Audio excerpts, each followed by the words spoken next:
Assalamualaikum warahmatullahi wabarakatuh. Perkenalkan, kami dari kelompok 7 akan mempresentasikan teori terbentuknya negara secara spekulatif. Saya Fitri Robianti dan dua rekan saya yang bernama Novi Fitriani dan Faujan Nurul Hakim akan mempresentasikan teori terbentuknya negara secara spekulatif. Baik, untuk mempersingkat waktu, langsung saja. Negara adalah sebagai organisasi tertinggi di antara suatu kelompok masyarakat yang memiliki cita-cita untuk bersatu. Cara dengan hidup bersama dalam satu kawasan yang memiliki pemerintahan yang berdaulat. Suatu negara dapat berdiri jika memenuhi 3 unsur, yaitu masyarakat, adanya wilayah, dan pemerintahan yang berdaulat. Ketiga unsur tersebut harus didukung dengan unsur lainnya berupa konstitusi dan pengakuan negara-negara lainnya yang disebut dengan unsur deklaratif. Rakyat dalam definisi suatu negara merupakan sekumpulan manusia yang dipersatukan oleh persamaan dan bersama-sama bertempat tinggal di suatu wilayah tertentu. Rakyat dalam negara memegang peranan sangat penting sehingga disebut dengan substratum personil dari negara. Kemudian, untuk mewujudkan cita-cita bersama, maka diperlukan adanya bentuk-bentuk negara dan pemerintahan tersebut. Pada umumnya, nama sebuah negara identik dengan model pemerintahan yang dijalankannya, seperti negara demokrasi dengan sistem pemerintahan parlementer atau presidensial. Ketiga unsur tersebut didukung dengan unsur lainnya, yaitu konstitusi. Ada 2 pengakuan suatu negara, yakni secara de facto dan secara de jure. Pengakuan de facto merupakan pengakuan atas fakta adanya suatu negara. Hal tersebut didasarkan pada fakta bahwa suatu masyarakat politik telah memenuhi 3 unsur utama, yaitu negara, wilayah, dan rakyat, serta pemerintahan yang berdaulat. Sedangkan pengakuan de jure merupakan pengakuan mengenai kesahan suatu negara dengan dasar pertimbangan yuridis menurut hukum. Dengan adanya pengakuan de jure, maka suatu negara mendapat hak-haknya di samping kewajiban sebagai anggota keluarga berbangsa di dunia. Baik, untuk teori pembentukan negara ada 4 teori, yaitu teori hukum alam. Terbentuknya negara dapat terjadi karena adanya hukum alam, yaitu teori hukum alam mengungkapkan jika hukum alam tidak dibuat oleh negara, tetapi karena adanya kehendak dari alam. Yakni, menurut Thomas Aquinas, memaparkan jika pembentukan serta keberadaan negara tidak dapat lepas dari hukum alam, karena secara hukum alam manusia harus saling berdampingan serta bekerjasama untuk memenuhi kebutuhan hidup. Tidak hanya itu, secara alami manusia merupakan makhluk sosial dan politis yang perlu mendirikan komunitas untuk mengemukakan pendapat serta menyumbangkan pemikiran. Untuk yang kedua, teori ketuhanan atau teokrasi. Teori ketuhanan dikenal sebagai istilah doktrin teokritis. Teori ini dapat dijumpai dari sisi dunia di bagian timur atau barat. Teori ketuhanan memiliki bentuknya yang sempurna dalam tulisan sarjana Eropa pada abad pertengahan dengan menggunakan teori ini sebagai dasar pembenaran kekuasaan mutlak pada raja. Doktrin ini memiliki pandangan bahwa hak pemerintah yang dimiliki raja bersumber dari Tuhan. Mereka mendapat mandat Tuhan untuk bertahta sebagai penguasa.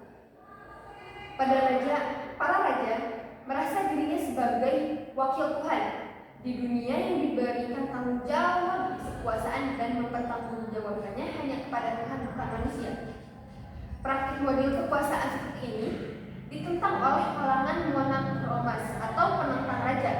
Menurut mereka, raja menjadi tirani yang dapat diturunkan atau dilengsarkan dari tahtanya, bahkan dapat dibunuh. Mereka menganggap bahwa kekuasaan tertinggi dipegang oleh rakyat.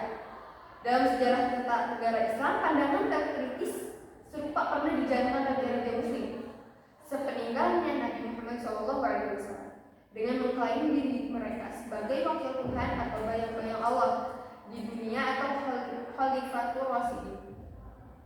Raja-raja Muslim tersebut umumnya menjalankan kekuasaan secara tirani. Keadaan tidak jauh berbeda dengan pada raja-raja di Eropa pada abad pertengahan. Raja-raja Muslim merasa tidak harus mempertanggungjawabkan kekuasaan kepada rakyat, tetapi langsung kepada Allah. Paham teokrasi Islam ini pada akhirnya melahirkan doktrin politik Islam sebagai agama sekaligus kekuasaan. Untuk teori yang selanjutnya akan dibacakan oleh yang saya Genovis ini. Baik, yang ketiga yaitu teori kontrak sosial. Teori kontrak sosial atau teori perjanjian masyarakat menganggap bahwa negara dibentuk berdasarkan perjanjian masyarakat dalam tradisi sosial masyarakat. Teori ini menitik beratkan negara untuk tidak berpotensi menjadi negara tirani. Hal tersebut disebabkan oleh keberlangsungan ada pada kontrak-kontrak sosial antara warga negara dengan lembaga negara. Adapun tokoh yang menganut aliran ini diantaranya Thomas Hobbes, John Locke, dan J.J. Roche. Menurut Hobbes, kehidupan manusia terpisah menjadi dua zaman, yakni keadaan selama belum ada negara atau keadaan alamiah, dan keadaan setelah ada negara. Bagi Hobbes, keadaan alamiah sama sekali bukan keadaan yang aman dan sejahtera. Namun, sebaliknya keadaan alamiah merupakan suatu keadaan sosial yang kacau, tanpa hukum, tanpa pemerintahan, dan tanpa ikatan sosial antar individu di dalamnya. Hobbes. Yang keempat, teori kekuatan. Secara sederhana, teori kekuatan dapat diartikan sebagai negara terbentuk disebabkan adanya dominasi negara kuat yang menjajah. Kekuatan menjadi pembenaran dari terbentuknya sebuah negara melalui proses penaklukan dan pendudukan oleh suatu kelompok etnis atas kelompok tertentu, maka dimulailah proses pembentukan suatu negara, atau dapat diasumsikan bahwa terbentuknya suatu negara disebabkan oleh adanya pertarungan kekuatan yang mana pemenangnya yang akan membentuk sebuah negara. Awalnya teori ini bersumber dari kajian antropologis atas pertikaian di kalangan suku-suku primitif, yang mana sang pemenang akan menjadi penentu utama kehidupan suku yang dikalahkan. Sebagai contoh dalam kehidupan modern adalah penaklukan dalam bentuk penjajahan bangsa-bangsa barat kepada bangsa-bangsa timur. Setelah masa penjajahan selesai pada awal abad ke-20, dijumpai banyak negara baru yang kemerdekaannya ditentukan oleh penguasaan kolonial, misalnya negara Brunei Darussalam dan Malaysia. Untuk materi selanjutnya akan disampaikan oleh saudara Onzo. Ya, C. Pembahasan secara umum. 1. Teori kontrak sosial. Teori kontrak sosial berpendapat bahwa negara terbentuk melalui kesepakatan antara individu dalam masyarakat. Menurut teori ini, individu-individu membentuk negara untuk melindungi hak-hak dan kepentingan mereka. Mereka secara sukarela menyerahkan sebagian kedaulatan mereka kepada pemerintah untuk menciptakan ketertiban sosial dan keamanan. 2. Teori evolusi biologis. Teori evolusi biologis berpendapat bahwa negara adalah hasil dari evolusi alamiah manusia. Menurut teori ini, manusia cenderung membentuk kelompok-kelompok sosial untuk memperoleh keuntungan dan meningkatkan peluang bertahan hidup. Kelompok-kelompok sosial ini kemudian berkembang menjadi negara dengan adanya hierarki sosial dan sistem pemerintahan.